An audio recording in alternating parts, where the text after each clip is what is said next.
नमस्कार। आज मंत्रिपरिषद में 11 विषयों पर स्वीकृति दी गई है। 2 योजनाओं पर स्वीकृति दी है, मैंने उसकी जानकारी देना चाहूँगा।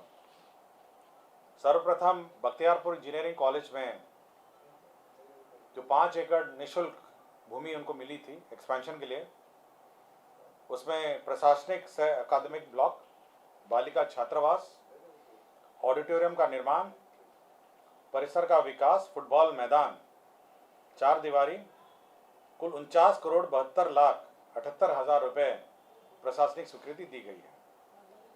तो ये 7 निश्चय की योजना है और जो वर्तमान में आपको पता होगा कि संचालित है अभी भी बख्तियारपुर में इंजीनियरिंग कॉलेज, उसमें अतिरिक्त जो स्टूडेंट्स हैं उनके लिए अकादमिक ब्लॉक, बालिका छात्रावास, ऑडिटोरियम निर्माण, परिसर विकास, फुटबॉल मैदान और 4 दीवारी की स्वीकृति दी है। तो ये एक योजना जिसकी स्वीकृति दी गई है।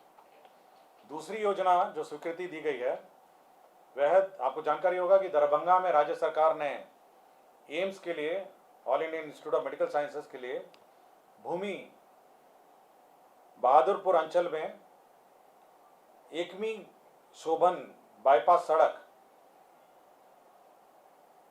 में विभिन्न खेसरा में 189.17 एकड़ में भूखंड में आवश्यकता अनुसार मिट्टी भराई का सैंक्शन किया। मिट्टी भराई और उसका बाउंड्री और उसका आधारभूत संरचना, इसके लिए 3,09,29,59,000 रुपये की प्रशासनिक स्वीकृति दी है। यह जो ज़मीन है वो सड़क से थोड़ी नीची है, जिस कारण से इसको मिट्टी भराई और बाउंड्री वॉल इसको करेंगे। तत्पश्चात यहाँ पर all Indian institute of medical sciences Darbhanga जो प्रस्तावित है उसका निर्माण किया जाएगा। ये कुल एकड़ आपका है 189.17 एकड़ है। तो ये जमीन मैं बता देता हूँ कहाँ पे है। बहादुरपुर अंचल, एकमी शोभन बाईपास सड़क, मौजा बलिया और थाना नंबर 120/2। ठीक है, तो ये 2 योजनाएं हैं जो स्वीकृति दी गई है। इसके अतिरिक्त राज्य सरकार ने दानवीर भामाशाह की जयंती जो 29 अप्रैल को होगी, 29 अप्रैल को पुनईचक पार्क में उनके प्रतिमा स्थल पर राजकीय समारोह के रूप में मनाए जाने का निर्णय लिया है। तो राजकीय समारोह के रूप में मनाया जाएगा 29 अप्रैल को भामाशाह की जयंती। बिहार में एक नया संवर्ग, प्रोटोकॉल ऑफिसर्स का संवर्ग क्रिएट किया गया है। ये प्रोटोकॉल ड्यूटी में पटना एयरपोर्ट, दिल्ली एयरपोर्ट और गया एयरपोर्ट पर रहेंगे। कुल 15 पदाधिकारी होंगे, जिसमें प्रोटोकॉल मैनेजर के रूप में 1 रहेंगे, सीनियर प्रोटोकॉल ऑफिसर के रूप में 4 रहेंगे और प्रोटोकॉल ऑफिसर के रूप में 10 रहेंगे। तो ये सभी डेपुटेशन के आधार पर हैं। तो 15 लोगों का यह निर्णय लिया गया कि एक नया काडर बनेगा और ये प्रोटोकॉल ड्यूटी में रहेंगे। जो भी हमारे अतिथि हैं जो एयरपोर्ट में आते हैं जाते हैं और कोऑर्डिनेशन के लिए ये तीनों एयरपोर्ट में अवस्थित रहेंगे। एक प्रोटोकॉल मैनेजर होगा जो लेवल 6 का पद है, सीनियर प्रोटोकॉल ऑफिसर है 4 हैं जो लेवल 4 का है, प्रोटोकॉल ऑफिसर 10 है जो लेवल 2 का है। कुल 15 पद होंगे। तो 15 छोटा सा ही काडर है और 3 ही एयरपोर्ट इनको संभालना है। पटना एयरपोर्ट है, दिल्ली एयरपोर्ट है और गया एयरपोर्ट है। तो बहुत सारे हमारे गेस्ट आते हैं जिनको समस्या रहती है।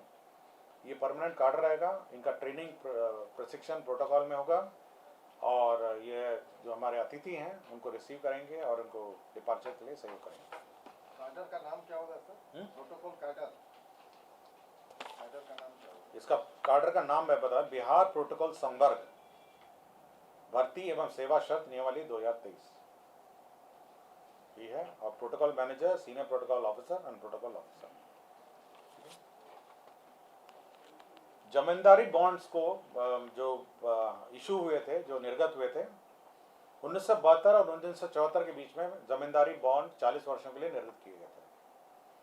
इसमें बंद पत्र के बॉन्ड के रूप में 50 रुपये का बॉन्ड थे, 100 रुपये के बॉन्ड थे, 200 रुपये के बॉन्ड थे, 500 रुपये के बॉन्ड थे, 1000 रुपये के बॉन्ड थे, 5000 और 10,000 रुपये के बॉन्ड थे। तो ये विभिन्न बॉन्ड जो जमींदारी उन्मूलन हुआ तो सभी जो भूधारी थे उनको बॉन्ड निर्गत किए थे राज्य सरकार ने। और ये RBI, reserve bank of India, ये बॉन्ड रखती थी और मेंटेन करती थी और पेमेंट भी वहीं से होता था। हाल के दिनों में वर्षों में ये देखा गया कि कोई बॉन्ड का क्लेमेंट नहीं आया, जो बचे हुए बॉन्ड हैं, और इस बॉन्ड को मेंटेन करने के लिए सरकार को 46 लाख रुपए सालाना आरबीआई को देना भी पड़ता है।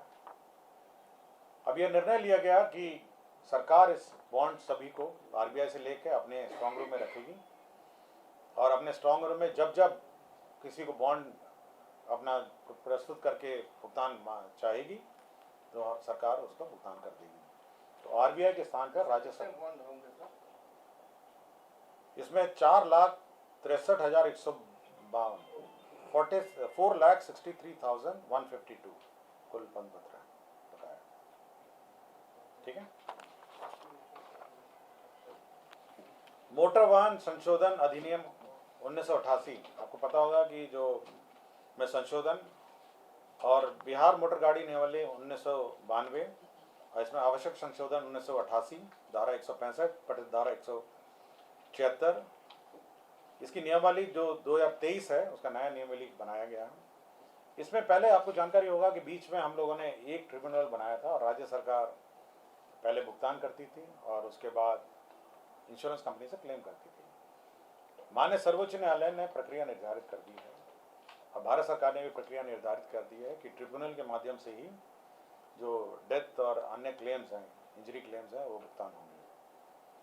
और यह भी उस आदेश में निर्गत है कि यदि राज्य सरकार भुगतान करेगी तो इंश्योरेंस कंपनी उतना कम भुगतान करेगी।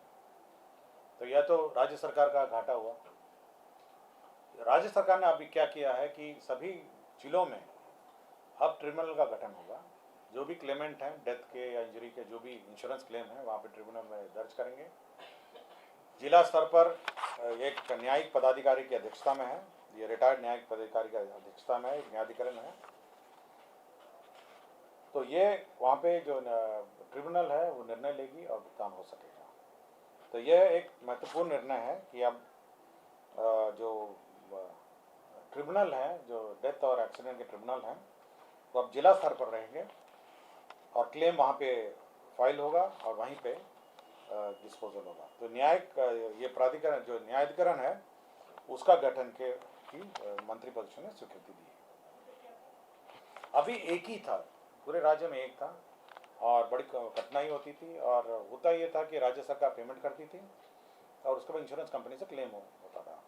लेकिन हुआ ये कि माननीय सर्वोच्च न्यायालय में एक केस चला, भारत सरकार ने भी के भी पार्ट था और सभी राज्य थे। तो सर्वोच्च न्यायालय में निर्णय हुआ कि राज्य सरकार अगर भुगतान करेगी तो इंश्योरेंस कंपनी उतना कम भुगतान करेगी और क्लेम जो होगा वो केवल न्यायाधिकरण जो ट्रिब्यूनल है वही भुगतान करेगा। तो इसको सहूलियत देने के लिए हर जिला में अब एक ट्रिब्यूनल का गठन किया जाएगा।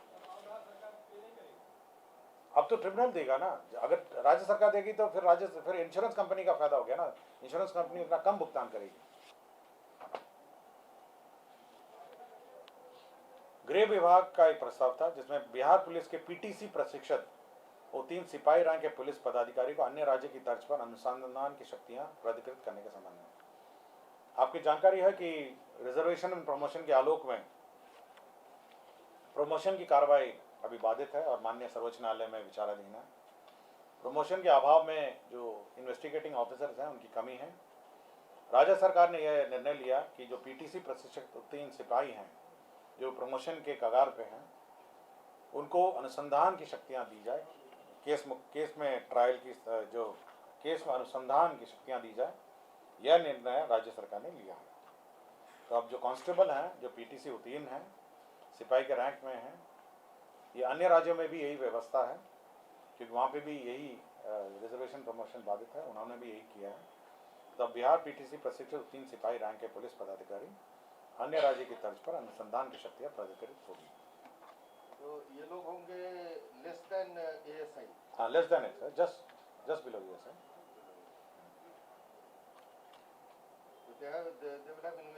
हाँ, इन्वेस्टिगेटिंग पावर।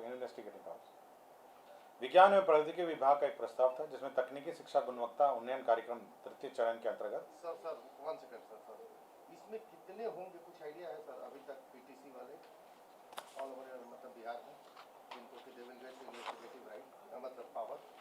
इसमें वर्तमान में राज्य पुलिस में 2832 सिपाही हैं जो पीटीसी प्रशिक्षित हैं, 2822।